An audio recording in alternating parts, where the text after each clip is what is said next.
What a day, good morning. Um, and yeah, it's a really good morning. It's lovely to be home. Braf bod adre ddweud y gwir. Just a big thank you to Ashley, to Jerry, to John Joe, David, Mr. Lou, Mr. Young, and everybody involved in organising this trip to China.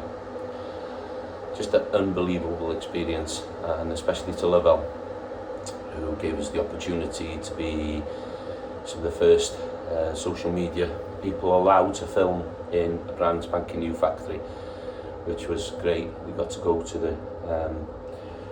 the big launch, and then the conference, and then of course yesterday or the day before was the factory. Believe me, I was travelling yesterday for over 24 hours. It's 7:30 here this morning, and just going to have my second coffee, and I'm going to go out and get some work done. It's what I do, it's my job, I'm a farmer. But what do I take away from this experience? Wow. All the people that we met from different countries around the world coming together, and they all had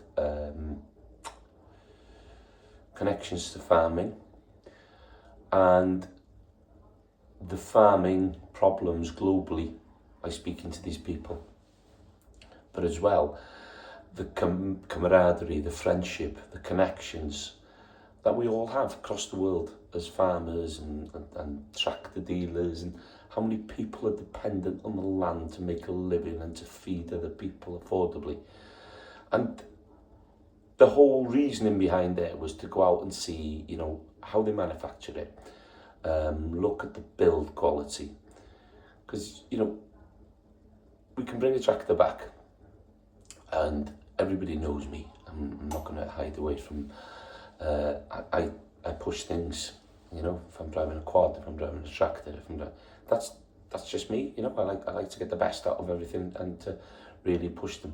And some people say, oh, he never maintains everything. Yeah, we do maintain it.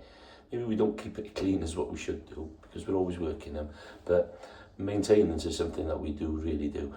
But the only way to test these Lovell tractors is to get them here, so we can understand, how they can put pressure on other tractor manufacturers to bring the prices down, because at the end of the day, everybody here in farming is a business, and if you're offered the tractor for half the price or 3/4 of the price for the same spec as you can buy any other tractor, well, if you're a businessman, you'd be foolish not to go for it. But, and I say this with a big but, they need to get their act together with their dealerships, with their backup, with their services.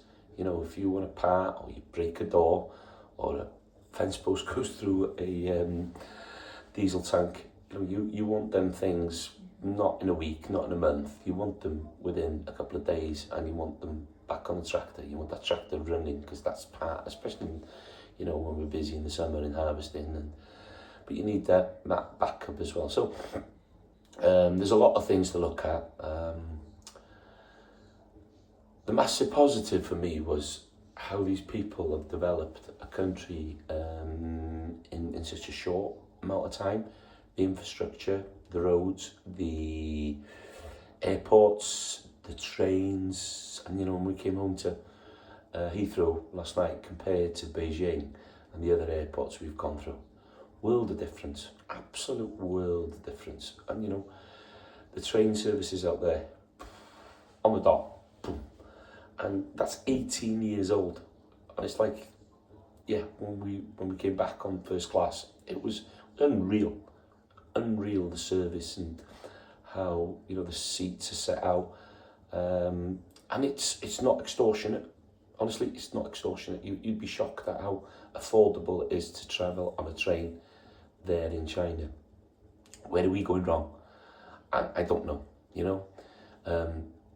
Government, the wages out in China, are smaller, but the cost of living is smaller as well.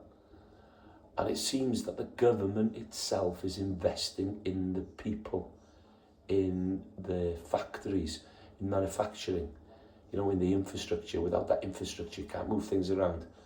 You know, they're really, really forward-thinking people. And, you know, if we stick our heads in the sand and don't really watch and understand what these people are doing, I think we'll be left behind. So by going out there, it's opened my eyes. They're nice people. Honestly, they're really nice people. Nice food and with a lovely welcome. But I'm taking away, you know, that they are going to be, and they are already, a massive global player within the agricultural sector in other countries, but they are going to be a big player in the United Kingdom. I'm not saying next year, I'm not saying the year after, it'll take a few years, but these people will develop, they'll learn, they'll adapt, and, you know, it's up to us to look at what they're doing and how we develop, you know, or other manufacturers develop affordable machinery to keep everybody farming at an affordable rate. Thank you very much for listening. That's my thoughts this morning after a great trip to China.